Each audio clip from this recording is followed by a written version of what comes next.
En el video anterior, analizamos las causas y consecuencias de la desobediencia de Israel en contra de su Dios. Por lo cual, Jehová los confinó a vagar por 40 años en el desierto, hasta que pereciera el último israelita censado en el Sinaí. El regreso a Cades. Luego de 39 años de vagar por el desierto, el pueblo de Israel se encontraba acampando en Esión-Geber, cuando por fin llega el mensaje de Jehová para emprender nuevamente la salida hacia la tierra prometida. Ahora bien, prestemos mucha atención a lo que sigue, ya que, entre el libro de los Números y el libro de Deuteronomio, a simple vista pareciera que existiera cierta discrepancia. Es decir, que a la hora de describirnos ese viaje de regreso, desde Esión-Geber hasta la entrada de los hebreos a la tierra de Canaán, pareciese que no encajaran los relatos. Tenemos que el libro de los Números no nos describe la orden emitida por Jehová para abandonar los montes de Seir y retomar el camino de la conquista, sino que aparece de repente, que el pueblo de Israel llegó al desierto de Sin, como bien se expresa en el siguiente contexto. Llegaron los hijos de Israel, toda la congregación, al desierto de Sin en el mes primero, y acampó el pueblo en Cades. Ahora comparemos con lo que nos dice el libro de Deuteronomio. Y rodeamos el monte de Seir por mucho tiempo. Y Jehová me habló, diciendo, bastante habéis rodeado este monte, volveos al norte. No es que exista ninguna contradicción, es solo que en Deuteronomio no se toma en cuenta la segunda marcha hacia Cades, sino que se cuenta, es cuando ya venían de regreso, para rodear a las tierras de Edom. Por esta razón, nos guiaremos primeramente por lo que nos describe el libro de los Números. Salieron de Esión-Geber, y acamparon en el desierto de Sin, que es Cades. La Biblia no especifica exactamente la fecha de salida del pueblo de Israel desde los montes de Seir hacia el desierto de Sin. Pero lo más probable es que fuera a principios del mes de Nisán, del año 1454 a.C. Habían pasado cerca de los 39 años desde la salida de Egipto. Tiempo suficiente para que muriera toda aquella generación rebelde, que aunque vieron todas las señales dadas por Dios, tanto en Egipto como en el Sinaí, no creyeron en su promesa. Para esta fecha, todavía quedarían algunos pocos por morir, pero aún quedaba un año de peregrinación, y culminar así con el castigo impuesto por Jehová a la primera generación luego de Egipto. La travesía de regreso a Cades debió ser cosas de 6 días, ya que no hubo acampamiento durante esos 150 kilómetros, distancia que separaba a Esión-Geber de Cades. La muerte de María, la profetisa. La llegada a Cades tuvo que haber ocurrido a principios del mismo mes de Nisán, casi culminando su año 39 en el desierto. Y uno de los eventos que va a ocurrir durante la estadía en Cades es el fallecimiento de la hija mayor de Jocabed, María, la hermana mayor de Aarón y Moisés. ¿Por qué razón muere María? Quizás podríamos decir que fue por su edad, ya que para ese entonces tenía 128 años, y no sabemos en qué condiciones ya andaba de salud. La muerte de María no fue una casualidad, sino que la profetisa también cargó con el castigo impuesto por Jehová, de que nadie de la primera generación, que lo hubiera irritado, entraría a la tierra prometida. Debemos tener bien en claro, que las mujeres de la primera generación, tuvieron la oportunidad de haber entrado a la tierra prometida, ya que el castigo solo recaía en un determinado grupo, como lo explica el siguiente contexto. En este desierto caerán vuestros cuerpos, todo el número de los que fueron contados de entre vosotros, de 20 años arriba, los cuales han murmurado contra mí. Jehová es muy específico, el castigo solo recaía sobre todos aquellos que habían sido censados en el desierto de Sinaí, antes de partir hacia Cades por primera vez. ¿Y quiénes fueron los contados? Tomad el censo de toda la congregación de los hijos de Israel por sus familias, por las casas de sus padres, con la cuenta de los nombres, todos los varones por sus cabezas. De 20 años arriba, todos los que pueden salir a la guerra en Israel, los contaréis tú y Aarón por sus ejércitos. Tomemos en cuenta que la tribu de Leví no fue censada para ir a la guerra, por tanto, quedaban exentos de este castigo. Es muy probable que muchos de ellos pudieran entrar a la tierra prometida, como lo es el caso de los hijos menores de Aarón, al igual que muchas mujeres, pero estas mujeres tenían que haber estado libre igual de toda murmuración en contra de Jehová, ya que también dijo Dios: No verán la tierra de la cual juré a sus padres, no, ninguno de los que me han irritado la verá. Era difícil, ya que muchas mujeres no estaban exentas de las murmuraciones, bien sea apoyando a sus padres, maridos o familiares.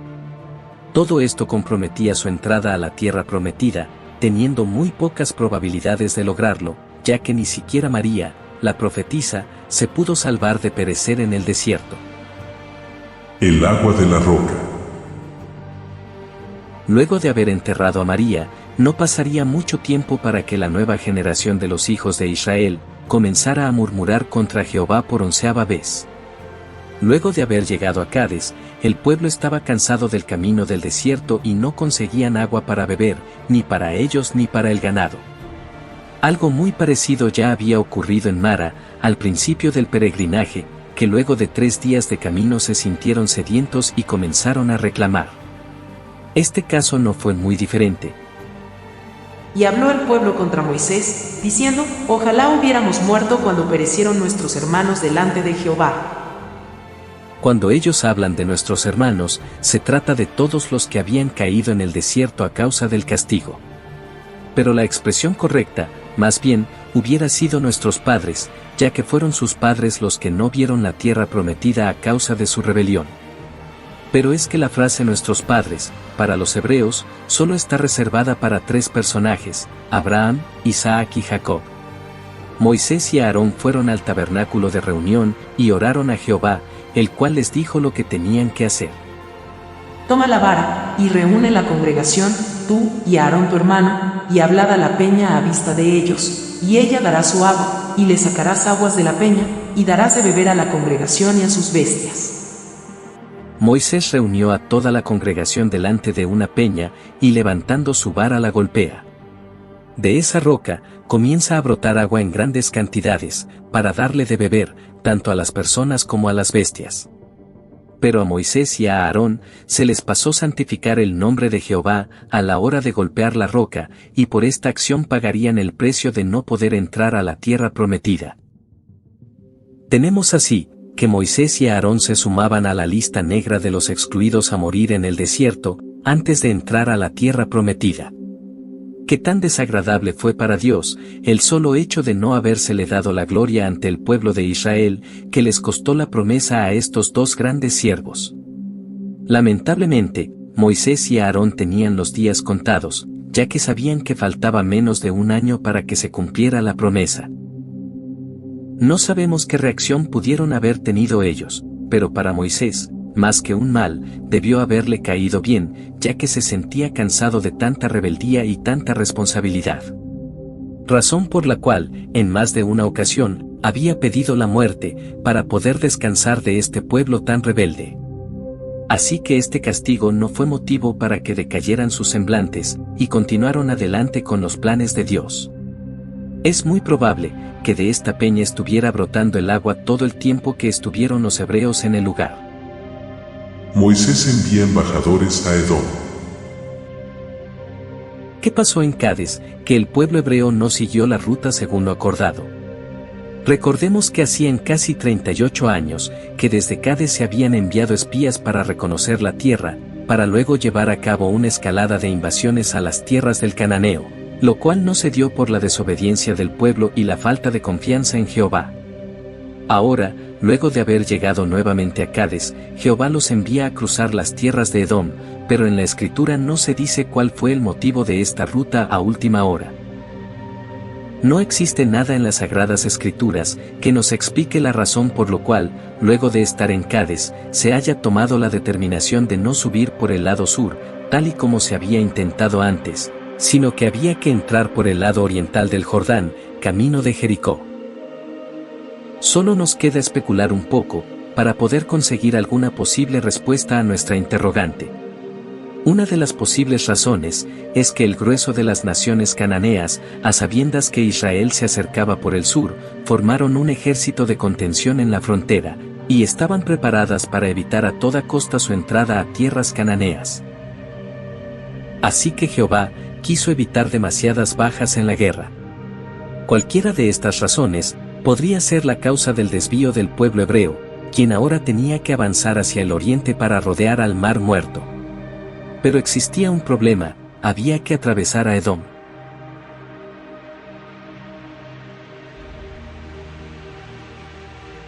Los hebreos habían morado por casi 38 años cerca de las tierras idumeas, en el monte de Seir, pero siempre permaneciendo fuera de sus fronteras, como dice el contexto.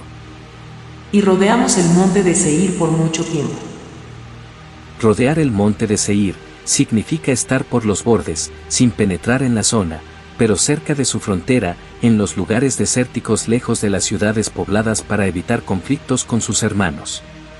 Pero ahora pretendían atravesar el grueso de la nación, por lo que Jehová emite su advertencia antes de partir hacia el oriente. Y manda al pueblo, diciendo: pasando vosotros por el territorio de vuestros hermanos los hijos de Esaú, que habitan en Seir, ellos tendrán miedo de vosotros, mas vosotros guardaos mucho. No os metáis con ellos, porque no os daré de su tierra ni aun lo que cubre la planta de un pie, porque yo he dado por heredad a Esaú el monte de Seir. Compraréis de ellos por dinero los alimentos, y comeréis, y también compraréis de ellos el agua, y beberéis. Moisés recibió de buena manera estos consejos de Jehová, de respetar las tierras de Edom, ya que también tenían su propia promesa de parte de Dios. Por lo que Moisés usa la diplomacia para manejar en unos buenos términos políticos su pase a través de esas tierras hacia el oriente. A pesar de que el pueblo hebreo se había formado prácticamente en el desierto, alejado de todo contacto con otras naciones, ya manejaba bien la diplomacia. Tenemos pues que la representación diplomática llegó hasta Edom, donde se pudieron reunir con Hadad, su rey, y representantes del gobierno. Y le explicaron todas las cosas por las cuales ellos habían sobrevivido por 39 años en el desierto, dándole la gloria a Dios primeramente, pero que esta vez necesitaban atravesar sus tierras. Pero nada de este acto diplomático tuvo influencia, puesto que todas sus palabras sirvieron de nada, y Hadad rehusó a dar paso a los hijos de Israel, y no aceptó explicaciones algunas. Por lo cual, los diplomáticos insisten en que se les deje pasar. Y los hijos de Israel dijeron: por el camino principal iremos, y si bebiéremos tus aguas yo y mis ganados, daré el precio de ellas. Déjame solamente pasar a pie, nada más. Esto fue lo que Jehová les había ordenado, respetar a Edom. Pero sus hermanos edomitas se muestran renuentes. A pesar de mostrar una actitud agresiva ante el pueblo de Israel, el rey de Edom sabía muy bien de todas las cosas que habían hecho a lo largo de estos casi 40 años, y que Jehová estaba con ellos. Sabía que no tendrían victoria alguna sobre Israel. Moisés solamente habría dado la orden de atacar, y fácilmente hubieran vencido esta resistencia edomita. Pero la advertencia de Jehová estaba por encima de todo: había que respetar esas tierras, y por ende, había que cambiar la ruta del viaje, regresando por donde habían subido, y rodear al grueso de Edom prácticamente. Partieron de Cades, y luego acamparon cerca de un monte, llamado Jor. La ubicación exacta de este monte en la actualidad es imprecisa, y muchos eruditos, para determinar su ubicación, se basan en los escritos de Flavio Josefo. Este antiguo escritor judío nos dice en su libro de Antigüedades Judías que este monte se encuentra cerca a la ciudad de Petra, en la Jordania actual, pero esto no concuerda con el recorrido del pueblo de Israel, la cual la Biblia nos especifica, que se ubica entre Cades y el Mar Rojo. Además, saliendo de allí, en el camino de Atarim, es donde será atacado por el rey de Arad, que a la final los hebreos terminan venciendo. Luego de vencer al rey de Arad, los hebreos le ponen el nombre a aquel lugar de la batalla, la ciudad de Horma, la cual sabemos perfectamente que se encuentra en la parcela de tierra que le tocará a la tribu de Simeón. Si nos guiamos por lo que nos dice la Escritura, no nos es tan difícil dar con una ubicación aproximada de este lugar. Por medio de la Biblia, en el libro de los Números capítulo 33, verso 37, podemos saber que este monte estaba en uno de los extremos de la frontera con Edom. Y por su forma geográfica de este país, sabemos que esta extremidad, a la cual se refiere la Biblia, es la occidental. Por tal motivo, y respetando los escritos bíblicos, no nos queda la menor duda que este monte de Hor se ubicaba a unos 40 kilómetros partiendo de Cades hacia el Mar Rojo, y a unos 15 kilómetros del lado occidental del gran cráter de Mispe Ramón, tal y como se refleja en el mapa. El monte Hor no era algo tan pronunciado como los montes de Seir, y solo podemos encontrar una zona medio montañosa, con una elevación sobre el nivel del mar de unos 900 metros. Esta elevación, la cual presentamos en la imagen, donde la flecha indica la cumbre del monte, es ahí, donde ocurrirá el deceso de Aarón. La muerte de Aarón. Estando en Hor, Jehová prepara a Aarón para su muerte. Y Jehová habló a Moisés y a Aarón en el monte de Hor, en la frontera de la tierra de Edom, diciendo: Aarón será reunido a su pueblo, pues no entrará en la tierra que yo di a los hijos de Israel, por cuanto fuisteis rebeldes a mi mandamiento en las aguas de la rencilla. Ya había muerto María, ahora le había llegado la hora a Aarón. ¿Acaso le temería a la muerte? Es muy probable que no, ya que sabía que había caminado con Dios, y que la muerte no prevalecería ante su poder. ¿Pero sabían ellos que existía un plan de salvación después de la muerte? Es probable que Dios le haya revelado algo, y que le hubiera dado a entender que había la posibilidad de una resurrección, pero nada ha quedado registrado en las Sagradas Escrituras. Moisés nunca habló acerca de esta posibilidad entre sus escritos, solo que había que servir a Dios conforme a sus ordenanzas, para poder recibir bendiciones en vida.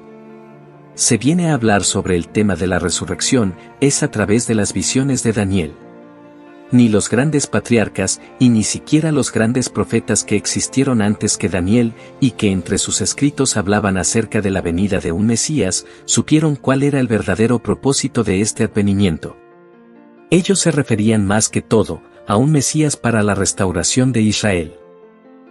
De haber tenido la más mínima idea de ello, no se hubieran esmerado tanto en seguir las leyes mosaicas. Dios ordena a Moisés a despojar de su investidura sacerdotal a Aarón y le sea entregada a su hijo mayor, Eleazar. Y para ello, deberán subir hasta la montaña. Y subió el sacerdote Aarón al monte de Hor, conforme al dicho de Jehová, y allí murió a los 40 años de la salida de los hijos de Israel de la tierra de Egipto, en el mes quinto, en el primero del mes. Era Aarón de edad de 123 años, cuando murió en el monte de Hor. Entiéndase bien, que cuando dice, allí murió a los 40 años de la salida de Egipto, quiere decir que murió en el año 40 de su salida. Es decir, que tenían 39 años cumplidos, y andaban en su año 40 en el desierto. Según las Escrituras, Aarón muere el primero del mes quinto, llamado Ab, que en nuestro calendario, puede ser entre el mes de julio o agosto, y yo le agregaré, del año 1454 a.C. Aarón muere de 123 años, y luego de su muerte, el pueblo estuvo de duelo por 30 días. Luego de haber llorado a Aarón por ese tiempo, salieron del monte de Hor camino del Mar Rojo.